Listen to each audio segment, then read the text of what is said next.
Hi, my name is Evangeline. Hi, I'm Addison. My name is Zander. I'm 13 years old. I'm 16 years old. I'm 13 years old, and I got to see Stranger Things: The First Shadow on Broadway.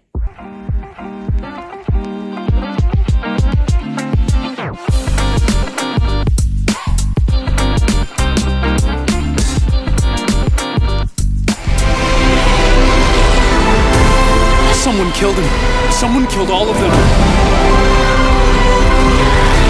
I'm not afraid.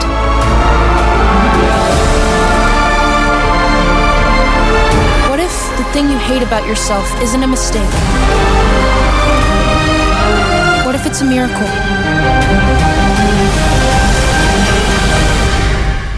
This isn't the end. This is just the beginning.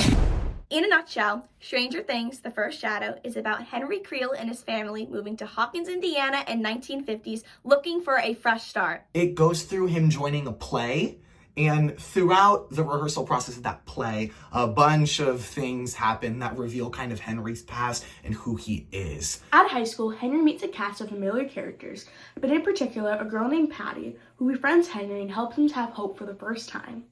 But as many shocking crimes terrify Hawkins, Henry is forced to realize his connection to the crimes and understand there is a power inside him that he can't control, which forces him to trust in a strange and unusual doctor. I definitely was familiar with Stranger Things before I saw the show. I watched all 5 seasons of Stranger Things. I watched the finale. It was really good. Great writing. Of course, I watched the final season right when it came out. I was very familiar with the series before I got to see the show, and I was a huge fan of the final season. The plot of the show really fits in to The First Shadow on Broadway, like the plot of Stranger Things, because it kind of takes you down the path of the adults in Stranger Things in like how they were as kids, as it's their origin story. It's Vecna's origin story. It's Henry's origin story. It also tells the teenage years of Joyce, Bob, and Hopper and how they started seeing strange things in Hawkins, Indiana in 1950s. It is here we learn how Henry Creel developed his powers and how all the characters have been interconnected from the beginning. I don't think you need to know the TV series to enjoy the play. I think there's multiple moments where, of course, for the TV series fans, there's ahas or gaps like, oh my goodness, that's what this means. But there's also plot twists and other things that people who've never seen the TV show can definitely enjoy with people who have seen the TV show. I don't think you need to know the TV show before you see the play, because the play is where it all begins. If you just pay attention during the play and look what's happening around you, it's a pretty easy to understand. But it is a little scary, but I loved it. I love a good thrill.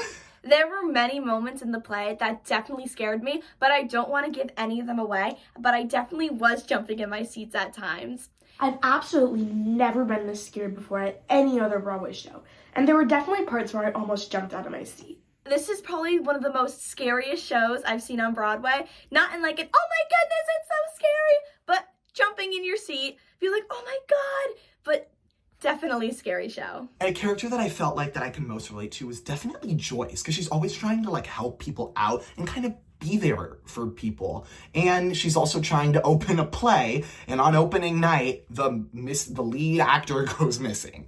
And as a theater kid, I can definitely relate to opening night jitters and all that stuff. It's definitely a lot. The character I relate to the most is definitely Joyce, because at heart, she's just another theater kid like me, and she has a lot of passion and charisma for the things she cares about and loves. I feel like I can mostly relate to Joyce because throughout the play, she tries to help other people while trying to get her play up and running, and she's very determined to get what she wants, and I think I'm also very determined to get the things that I want, and she really wants to get out of Hawkins, Indiana, and I think I can definitely connect with her about living in a small town and definitely wanting to go somewhere big like New York City. I thought that the illusions in the show were mind-blowing. You're really not going to see anything else like this on Broadway. There's definitely a lot of fun, like illusions and magic going around. It is so cool. I truly loved it. The magic and the illusions of the show were so cool. There were so many moments where you were like, how did they do that? Like,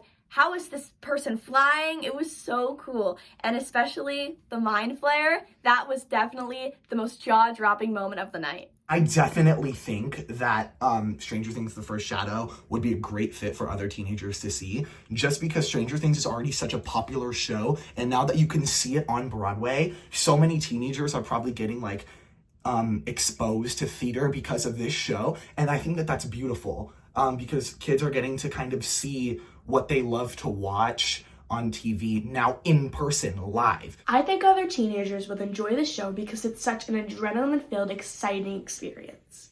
I think any teenager would love Stranger Things: The First Shadow. It's a story that does take place in high school, and I think there's multiple factors of the characters and the moments in the show that definitely high schoolers can relate to. And also, it's Stranger Things, and I think every single kid I've talked to during the final season definitely has seen the show and would love to see the play. You can see Stranger Things: The First Shadow on Broadway at the Marquis Theater. Check back later for more from BroadwayWorld's Teen Critics.